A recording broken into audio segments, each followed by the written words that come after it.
What is up, all you comic goons out there? Welcome to the channel. I'm Mark, and today we're going to be taking a look ahead at next week's new comic book day. There's a lot of good stuff coming out. If you want to know what made it to my top 10 list for this week, don't go anywhere. Check this out.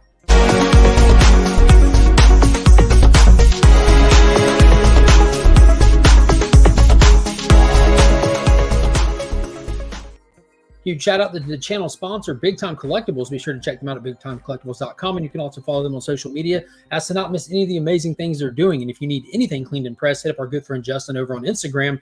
Hit him with that promo code We Are Legion, or at least let him know you found him via the channel, and take advantage of the buy two get one free special offer that he's running for the viewers of the channel. All right, let's get into it. Like I said, this is the top 10 books that are making it onto my list this week. That was not intentional, but we have accidentally found ourselves in a top 10 video. So if that's your thing, this should make your day. And the list is looking pretty good for this coming week. It's actually split almost 50-50 between DC Comics and independent comics, despite my Marvel pool getting a little bit bigger than it was a year ago. There's still none coming this week that have made it onto the list of what I'll be picking up, but we are kicking it off with Ron V's Detective Comic number 1068. This continues to be such a deep dive into like all kinds of stuff, the history of Gotham, the expansion of this brand new introduced family of Arkhams, as well as a new kind of in-depth and Ron V style look at Batman's rogues, where they're slowly introducing them into this Gothic noir style saga that he is writing. I highly recommend going back and picking this up in trade form. That first volume should be dropping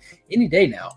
Next up, we have Action Comics 1051, another great jumping on point if you have not already dove into Superman since last year when they really brought him back into greatness. We have a first supersized issue right here. This is the new format of Action Comics and what it will look like moving forward for the unforeseeable future, where we have multiple stories written by multiple artists and writers, including Philip Kennedy Johnson, who's been helming it since the Infinite Frontier era. So I'm pumped for this. Dan Moore's cover art is glorious. This title specifically is going to be focusing on the super family and where they're at, what they're doing as the series goes forward. As you can see from the branding, it's also the first book we'll be seeing with that Dawn of DC initiative across the top. I'm really looking forward to that and to seeing what overtone we really see from this era.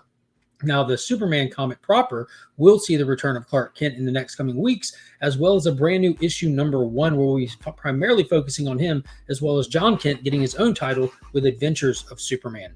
Next up, we have the penultimate issue of Tom King's masterpiece here. I'm not afraid to say that at this point. The Human Target. We're going to see if Christopher Chance is going to make it out alive, which is not looking like he will. And if Ice here. I wanted to call her Killer Frost because of the way the story is playing out. But this has been a great murder mystery. Greg Smallwood's art has elevated this to a brand new level of excellence. I cannot wait to dive into this. The whole thing is a big murder mystery where Christopher Chance is trying to solve his own murder. And we had a huge revelation in the last 2 issues, and a bombshell dropped on us at the finale of issue number 10. I am all in to see how this plays out. I'm also all in to see how this is going to kick off Justice Society of America issue number 2 by legendary mega writer Jeff Johns. We just saw in that previous issue really the place setting and a huge plot twist that calls back to a couple of his titles that he's worked on in the past year. Highly, highly, highly recommend diving into Jeff Johns' work over the last 2 years. It's not a lot to catch up, but you definitely will be rewarded for it. Otherwise, just hop in, find your place, buckle up along for the ride. This is going to be fun. Next up, we have our next installment in the Lazarus Planet event called We Once Were Gods, which this is another one where we're going to getting multiple little stories, kind of place setting some of the primary players in the story and to see how the eruption of the Lazarus volcano has directly affected them. Example, you got Martian Manhunter there, who's going to be psychically linked to a hive of doomsdays and so forth. It looks like this one's going to be featuring a lot of our magic-based characters, Shazam, Mary Marvel. You've got Yara Flor featured in there, and I can't even tell who that is on the bottom right of that cover. But as you can see, the cover is saying change is everywhere.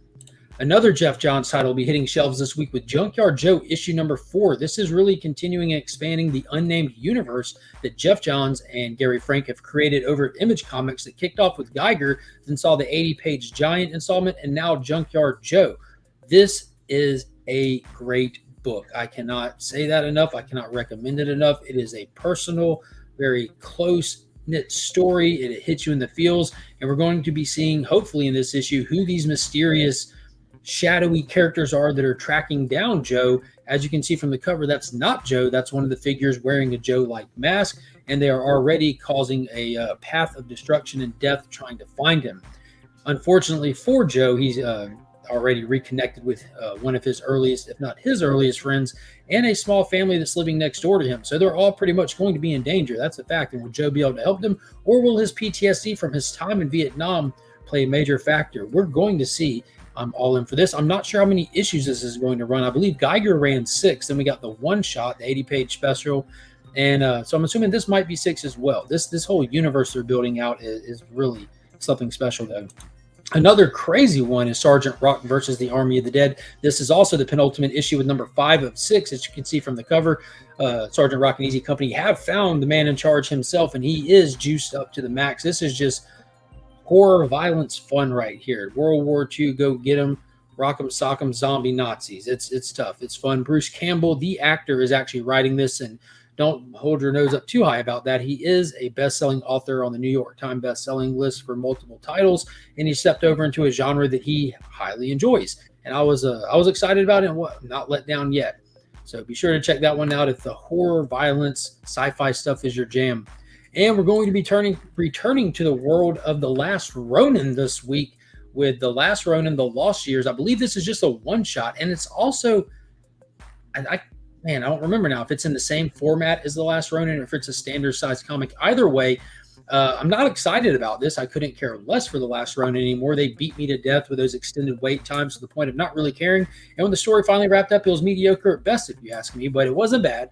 It just didn't live up to the hype.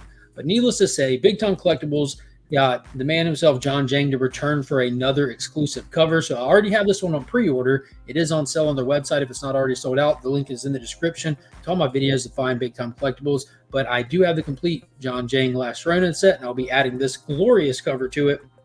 And be on the lookout for some surprise stuff from Big Time Collectibles and The Last Ronin in the near future.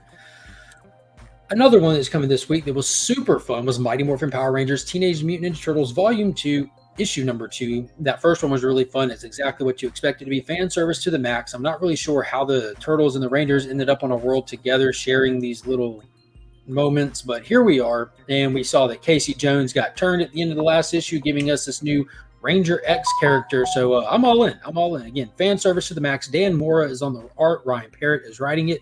Ryan Parrott, who did that legendary long run of Mighty Morphin Power Rangers for Boom Studios, who just gave up the mantle, is now back on the title. So that's definitely fun. So we'll see where it all goes. And this one is this one I'm up in the air about. I think I'm definitely going to pick it up. And I only know about this from picking up Nemesis Reloaded number 1 from last week, 2 weeks ago. It was from a time ago. I believe it was 2 weeks ago. But inside of that book, it talked about how Nemesis, Magic Order, and one other book will be coming together for an event at some point inside of Mark Millar's Millerverse, however you want to say it. I did not even remember this until I was looking at the list of books coming, and I saw it. I'm like, that's the book he was talking about. And this is apparently book 4. This will be the 4th installment into it. I have no clue what it's about. I did not read a synopsis. I'm not sure if I want to know or if I'll go back and try to read the first 3. I don't know. I'm terrible about trying to add ongoing stuff to my list right now. It's just a time constraint thing, but I really want to dive into this because of how good Nemesis was. It was amazing. If you did not read that, go back, buy it, read it, love it. You will. Jorge Jimenez did the interiors, and it was like his best work of his life, if you ask me. But I'm going to check this out, hopefully.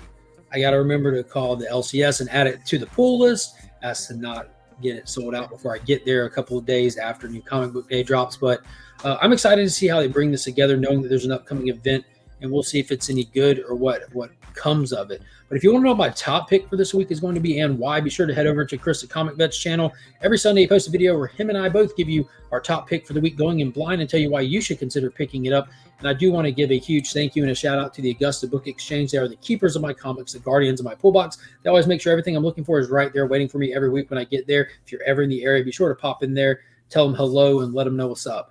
And be sure to leave me a comment down below. Let me know what you're picking up this week, what you're excited about, and what did I miss. I'll do my best to go back and pick it up if I can fit it in. I think the most recent one I added on the suggestion of you guys was Specs from Boom Studios, which has been pretty cool. I'm glad that y'all recommended that. I'm still on that one. And yeah, until next time, As always, I'm Mark, but we are Legion.